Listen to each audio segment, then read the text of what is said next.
C'est pour ça de plus en plus, bien dans le Seigneur, dans les temps de la fin, l'église véritable, elle sera cachée.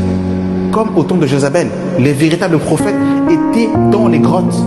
C'est pour ça ceux qui partiront à l'enlèvement de l'église, ce sera ceux qui seront dans les coulisses et qui seront en train de se préparer pour le grand retour du Maître.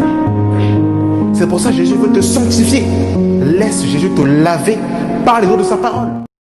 La grâce et la paix par Jésus de Nazareth, le ressuscité du troisième jour. Nous bénissons le Seigneur pour cette nouvelle audio. Nous lui rendons toute l'honneur et la gloire. Merci mes bien-aimés d'avoir pris le temps de cliquer sur la vidéo et de prendre le temps d'écouter. Voilà, donc nous sommes toujours dans la suite de l'histoire de l'Église. Aujourd'hui, j'aimerais parler des animistes. Pourquoi j'aimerais parler des animistes? Pour la simple et bonne raison que nous sommes dans un temps aujourd'hui où le panafricanisme prend de l'ampleur. Beaucoup de chrétiens d'origine africaine revendiquent de plus en plus leur couleur de peau, revendiquent de plus en plus l'étendard de l'Afrique, et d'autres aussi prônent le retour au Dieu ancestral. Et c'est pour cette raison que j'ai fait des recherches sur l'animiste. Vous allez vous rendre compte que lorsque les personnes disent qu'il faut revenir au Dieu des ancêtres, avant que les colons ne viennent, on croyait nos dieux, on priait nos dieux et qu'il faut revenir au Dieu des ancêtres, vous allez vous apercevoir que le Dieu des ancêtres dont il est question n'est ni plus ni moins malheureusement. Vous allez vous en rendre compte et on prendra le temps de qualifier ça à la fin de cet audio après avoir lu sur les animistes. Alors, qu'est-ce que l'animisme? Ce mot vient du latin animus, esprit, âme. Il désigne la croyance selon laquelle un esprit, un souffle, anime les êtres vivants, les objets, mais aussi les éléments naturels. Donc, ce qu'on peut comprendre déjà, en fait, c'est que les animistes croient en un souffle dans les esprits, dans l'âme. Et il dit justement que ces esprits peuvent animer des objets, ils peuvent animer des objets naturels et ils peuvent animer aussi les êtres vivants. Donc on a déjà un peu l'envergure du décor. Ces âmes ou ces esprits mystiques, manifestations de défunts ou de divinités animales, peuvent agir sur le monde de manière bénéfique ou non. Donc là, on nous fait comprendre que voilà, ces esprits ou ces âmes, donc ils peuvent en fait se manifester. Donc ils peuvent en fait, en gros, si vous voulez, c'est un contact avec le monde des morts, en vérité. C'est un lien que nous avons, que nous entretenons avec les défunts de nos familles. Des fois, il y en a qui ont perdu leur père, d'autres qui ont perdu leur grand frère, leur grande sœur, leur père ou leur mère. Il y aura toujours ce sorte de lien, ce sorte en fait de communion, ce sorte de partage qu'il y a dans beaucoup de familles africaines, même ceux qui se disent chrétiennes. Il y a cette révérence à l'égard des morts, qu'il fallait consulter les ancêtres avant de faire quelque chose. Il faut consulter les ancêtres. Vous avez des chrétiens qui n'ont pas coupé les liens avec des membres de leur famille qui sont mortes. Et ils ont toujours en fait ce lien affectif, ce cordon ombilical qui n'est pas brisé, qui n'est pas coupé. Et d'ailleurs, la Bible dit qu'une femme est liée aussi longtemps que son mari est vivant, mais si le mari meurt, elle est libre de se marier à qui elle veut. Donc on voit que la mort en fait brise véritablement le lien qu'il y a entre le monde des vivants et le monde des morts.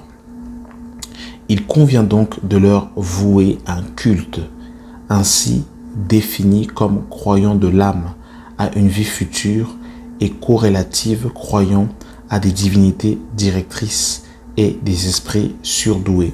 Donc voilà, là le décor est planté. En vérité, l'animisme voue un culte à l'âme des personnes qui sont mortes. Donc il y a un véritable culte et une véritable communion avec les morts. Ça c'est grave. Voilà le Dieu des ancêtres dont on vous dit d'aller adorer. C'est grave, Seigneur, sauve-nous. où se pratique l'animisme. L'animisme peut caractériser des sociétés extrêmement diverses situées sur tous les continents.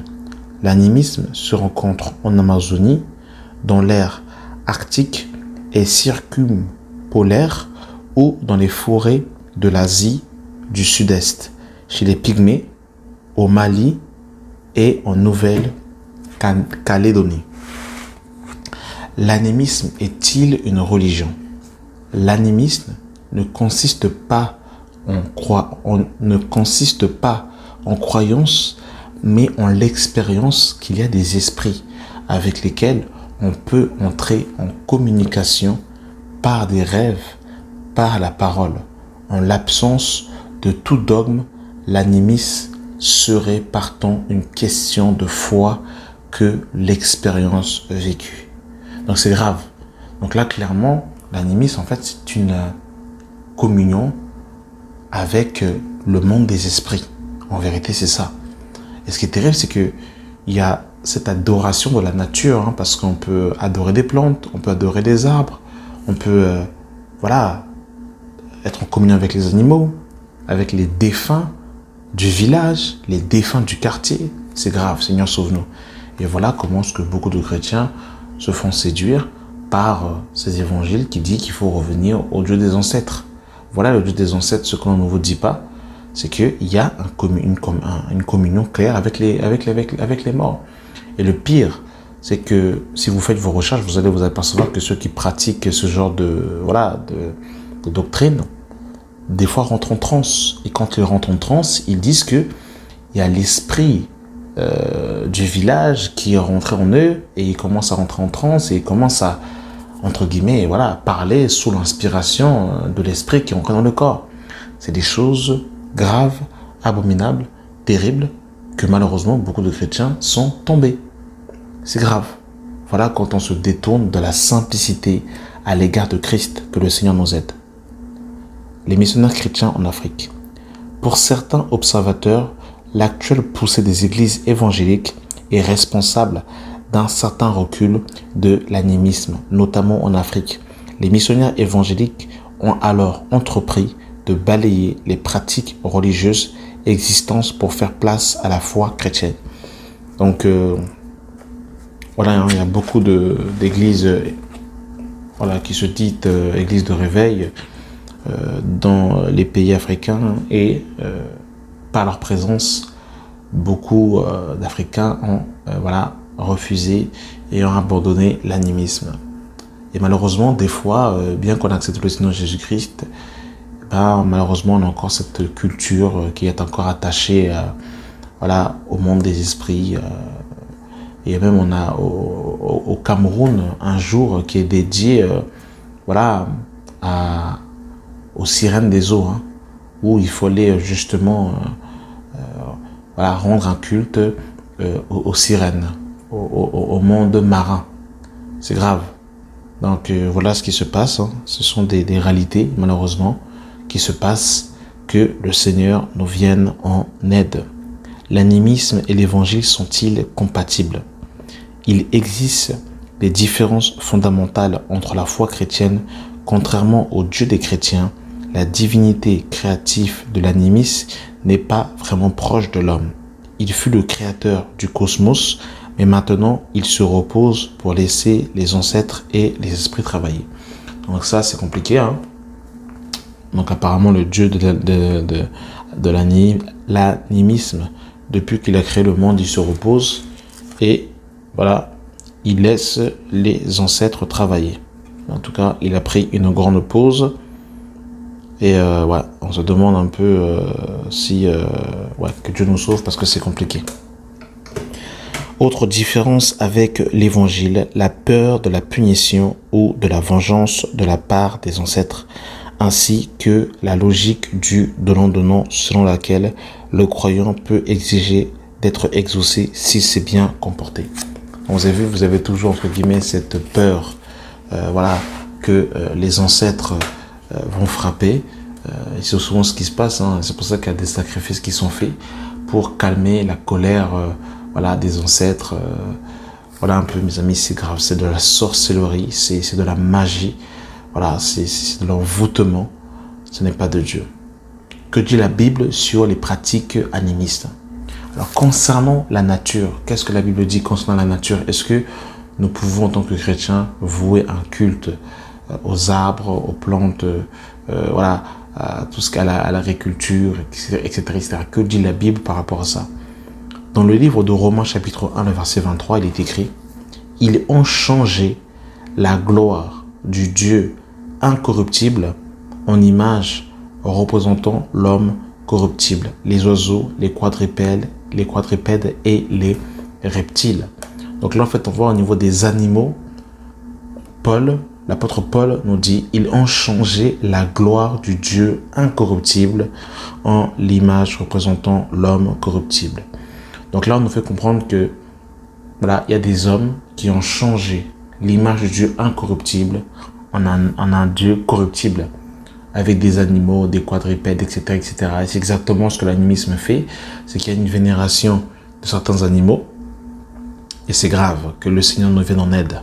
Dans Romains chapitre 1, le verset 25, il est écrit « Eux qui ont changé la vérité de Dieu en mensonge et qui ont adoré et servi la créature au lieu du Créateur qui est béni éternellement. » Donc le fait d'aller adorer les arbres, la forêt, les hommes, eh bien mes amis, c'est adorer la créature au lieu du Créateur qui est béni éternellement. Donc vraiment que Dieu nous vienne en aide, que Dieu nous sauve. Vous avez vu comment c'est terrible? Et concernant les esprits, donc tout ce qui est rapport avec le monde des morts, avec les esprits, avec les ancêtres, etc., etc. Parce que vous savez, il y a même des personnes qui ont, voilà, des photos. Ils ont une salle qui est dédiée, eh bien, voilà, à tous leurs ancêtres. Et quand ils rentrent dans cette salle, ils ont la photo, voilà, de tous leurs défunts. Et ils vont les consulter, ils vont les prier pour prier leurs défunts, pour que justement, eh bien, leurs défunts puissent, voilà, leur donner une ligne directrice qui puisse en fait les conseiller. Ils vont en fait consulter ces morts, ils vont les consulter pour prier avec eux. Et c'est grave. Et pour votre information, c'est un peu ce que l'Église catholique, c'est même pas un peu. L'Église catholique a fait cela avec le culte en faveur des saints. Le fait de pouvoir aller justement consulter les saints, prier la Vierge Marie, c'est exactement la même chose. Qu'est-ce que la Bible nous dit par rapport à ça?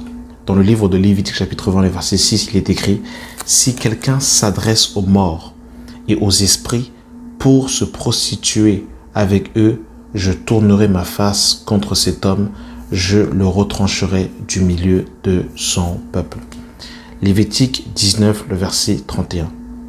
Ne vous tournez point vers ceux qui évoquent les morts, ni vers les devins, ne les recherchez point de peur que vous soyez, de peur de vous souiller avec eux, je suis l'Éternel, votre Dieu. Ésaïe chapitre 8, le verset 19 à 20. Si l'on vous dit, consultez ceux qui évoquent les morts et ceux qui prédisent l'avenir, qui poussent des sifflements et des soupirs, répondez, un peuple ne consultera-t-il pas son Dieu? S'adressera-t-il aux morts en faveur des vivants, à la loi et au témoignage? Si on ne parle pas ainsi, il n'y a point d'aurore pour le peuple. Mes amis, c'est grave. C'est grave le monde dans lequel nous sommes. C'est grave que Dieu nous vienne en aide, que Dieu nous sauve, parce que beaucoup de chrétiens encore, malheureusement, eh bien, même s'ils ne vont pas prier les morts, mais ils ont cette communion, cette contact avec le monde, voilà, des morts, qui est néfaste, qui est impur. Et il faut véritablement briser toutes ces choses. Donc voilà un peu le soubassement quand on vous dit qu'il faut aller prier le Dieu des ancêtres, de vos ancêtres. Voilà le Dieu de vos ancêtres. La sorcellerie, du maraboutage. Et après, on ne comprend pas pourquoi on fait des rêves bizarres. On ne comprend pas pourquoi on mange des trucs bizarres la nuit. On ne comprend pas pourquoi quand on dort, voilà, on fait tout le temps on a des rêves de rapports intimes, toutes ces choses. Ben voilà les portes, voilà l'origine de toutes ces choses. Voilà. Que le Seigneur nous vienne en aide, mes amis, c'est grave. Voilà. Voilà l'origine de toutes ces choses. Que le Seigneur nous aide, que le Seigneur nous sauve, que le Seigneur libère ceux qui sont maintenus par ces choses.